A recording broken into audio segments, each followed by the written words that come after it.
생활에서 아주 재미있는 예를 들어가면서 이해를 편하게 해주신 것 같습니다. 저희에게 주어진 시간이 이미 훌쩍 지나가 버렸습니다. 18분 정도 지났는데 그럼에도 불구하고 플로어에 적지 않은 궁금증이 있으리라 생각이 됩니다. 2분 정도 선생님의 응답을 듣는 그런 시간을 갖겠습니다. 강 교수님, 잠깐 소소한 말씀해 주시고 질의해 주시기 바랍니다. 국민대학교에 있는 강변입니다. 강보분 선생님께 이제 한 수 배우기 위해서 질문을 드립니다. 아마 저를 위시는 모든 이제 러시아 연구자들, 전문가들이 똑같은 상황에 부딪히게 되는데, 실제 연구 그 분야와는 상관없이 늘 북한 문제와 연관해서 이제 질문을 받게 됩니다. 최근에 북한에서 이제 큰 변화들이 있었는데, 이러한 이제 김정은 체제로 변한 거에 대해서 그 러시아가 어떠한 전망들을 하는지 알고 싶고요. 그런 의미에서 여기 이제 선생님께서 현상 타파, 현상 유지에 도전하는 세력이다 라고 이제 말씀하셨는데 그것의 구체적인 의미가 무엇인지 알고 싶고, 북한에서의 어떤 이제 변화의 가능성에 대해서 러시아가 실제로 예측하고 준비를 하고 있는 것인지, 혹은 아니면 이제 그런 얘기가 있더라도 그것은 아까 선생님 말씀하신 대로의 어떤 레토릭인지 그거를 알고 싶습니다. 두 번째는 이제 중국에 관련된 문제인데, 90년대에는 이제 중국인들이 이제 러시아 극동 지역으로 몰려드는 것들을 포함하여 이제 중국 위협론 이런 것들이 이제 러시아 내에 굉장히 강했었는데, 최근에 들어와서는 아마 러시아가 중국을 바라보는 시각이 또한 바뀌었으리라고 보는데, 아까 그 모스크바의 전략가들이 보는 이제 중국의 부상은 어떤 식으로 고통들을 이제 해석하고 대응하는지 그거를 알고 싶습니다. 사실 이제 재성 선생님의 말씀에서도 이제 나왔지만, 대부분이 한편으로 견제하고 한편으로 전략적 관계를 유지한다. 굉장히 좀 저희 입장에서는 그 말 같은, 혹은 이제 함의를 찾기가 어려운 그런 이제 결론에 도달할 때가 되게 많은데, 최근에 러시아가 중국을 바라보는데 어떤 전략적 변화가 확실히 있었는지 그런 것들이 질문하고 싶습니다. 네. 다시 한 분만 더 질문을 받겠습니다. 질문 없으신가요? 자, 그러면 강봉 교수님, 우리 강민희 교수님께 2개의 질문을 준비했습니다. 예, 말이 2개지 더 많습니다. 크게 이제 북한 김정은 체제가 들어서고 나서 북한에 대해서 모스크바에서 어떻게 전망을 하고 있는지, 지금 제가 읽어본 바로는 우리 재성 선생님도 그 연말 리포트에 외대 러시아 연구소 리포트에 썼고, 또 오늘 발표한 장세호 선생님도 제가 쓴 걸로 기억을 합니다. 이름은 헷갈릴 수 있습니다. 제가 누가 어느 걸 쓰고 어느 걸 썼는지. 북한, 중국은 다른 나라하고 달리 누구보다도 이 북한 체제 변동의 정권 교체에 대해서 먼저 체제가 김정은 체제가 빨리 정착하고 그렇게 되기를 바란다고 코멘트를 했습니다. 일단 북한 기득 군부나 이 기득 관료 체제가 이 중국하고 내밀한 이 인맥을 지난 50년 동안 50년 이상 형성을 해왔고, 그런 것들이 체제의 안정성에 대해서 빨리 그렇게 코멘트하는 거라고 봅니다. 지금 모스크바는 이게 전체적인 톤을 보면은 제가 이 부분을 연구하고 하지 않았습니다만 한정될 거라고 보고 있는 것 같아요. 보고 있지만은 언제나 모스크바 스탠스가 그렇듯이 무슨 일이 있을 때 어떻게 대응할 것인가, 지금 구체적인 매뉴얼을 생각하고 있다고 봅니다. 그 매뉴얼이라는 게 어떻게 했습니까?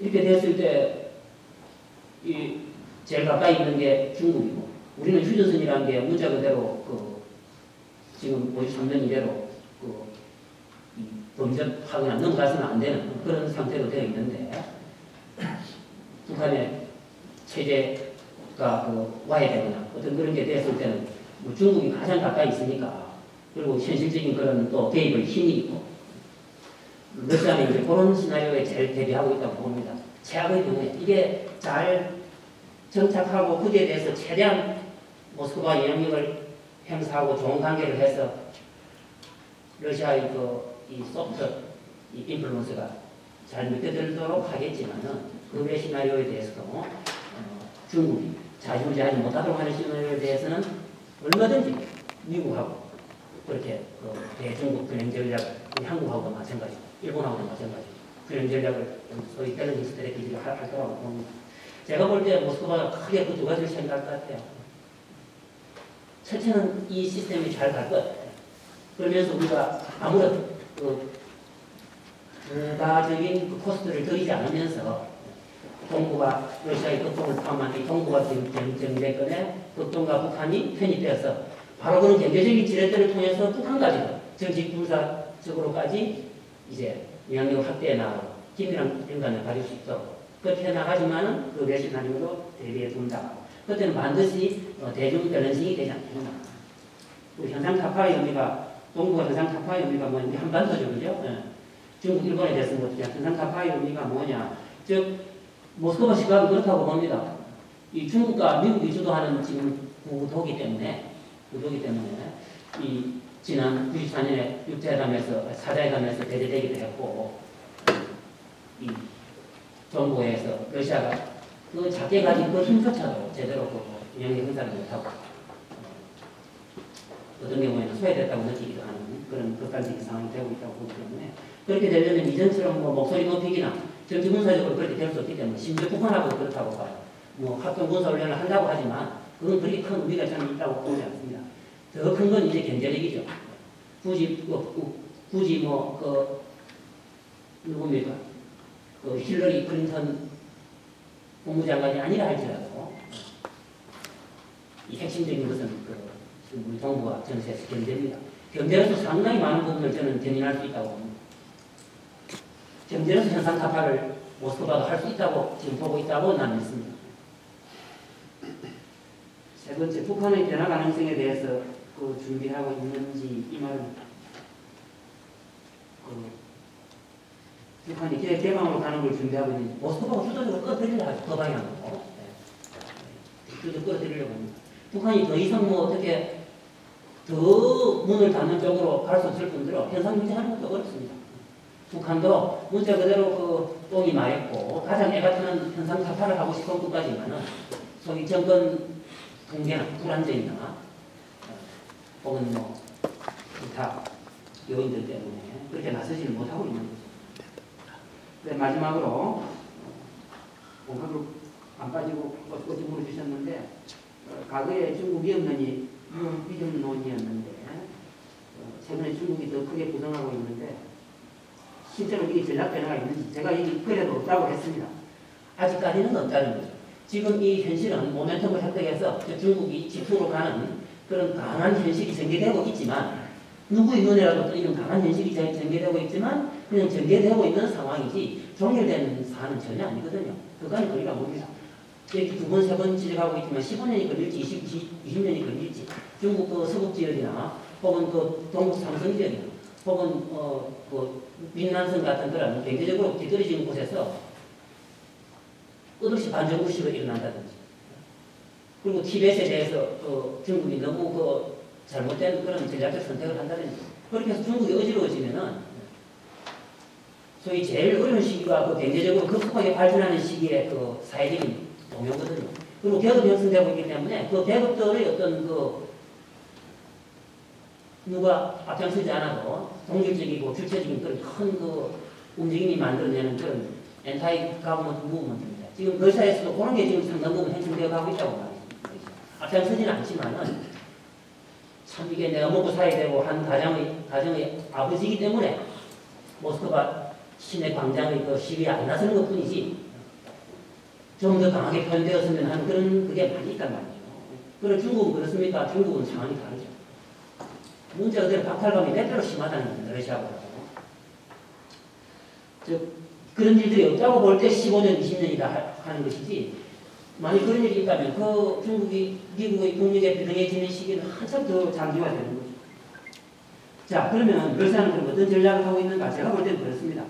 중국의 부상을 이용할 수 있는 데까지 국력 신장을 위해서 국제 평화를 유지하는 가운데 그걸 소위 익스플로이테이션 해야 돼.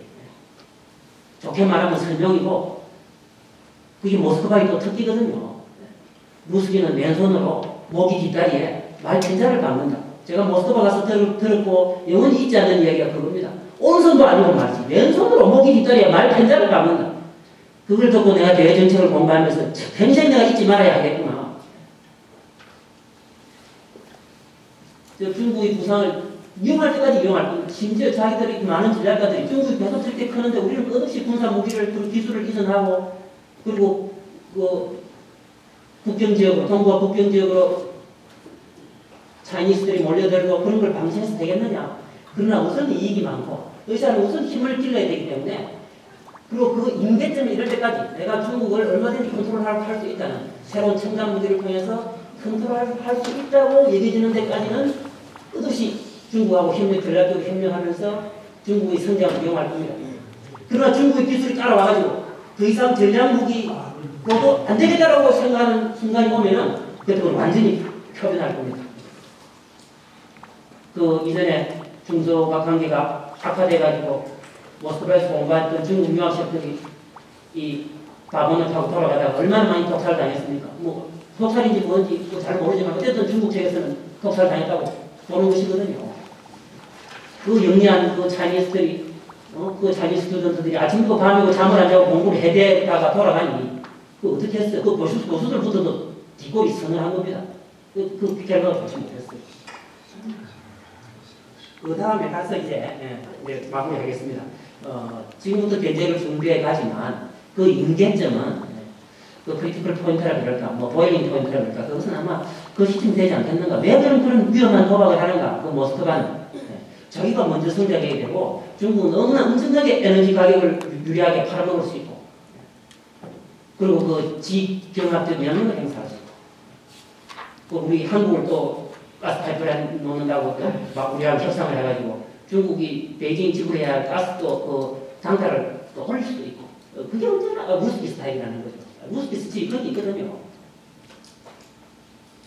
뭐 마무리 부족하지만 또 답변을 할 거 아닙니다. 네, 감사합니다.